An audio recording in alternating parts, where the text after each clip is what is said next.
अस्सलाम वालेकुम friends, welcome to Guru YouTube channel. इस वीडियो में हम आपको बताएंगे कि ईवो का रिमाइनिंग डाटा कैसे मालूम करते हैं। सबसे पहले आप क्रोम ब्राउज़र ओपन कर लें। क्रोम ब्राउज़र ओपन करने के बाद यहाँ सर्च बार पर आपने ईवो का पासवर्ड इंटर करना है। ये 8 डिजिट कोड होता है जो आपको डिवाइस के बैक पर लिखा हुआ नजर आ जाएगा, या फिर आप डिवाइस के कवर को ओपन करें तो वहां पर ये मेंशन होता है। ये सर्च करने के बाद आपको कुछ इस तरह का इंटरफेस नजर आएगा। यहाँ पर आप अपने डिवाइस का पासवर्ड इंटर करें।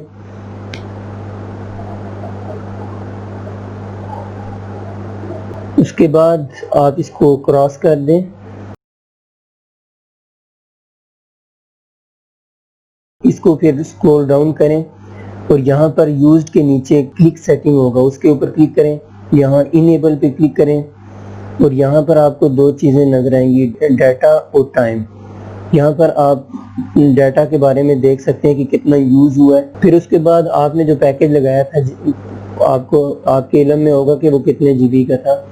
आप उसमें से इस यूज डाटा को माइनस करें तो आपको पता चल जाएगा कि आपका रिमाइनिंग डाटा कितना रह गया है।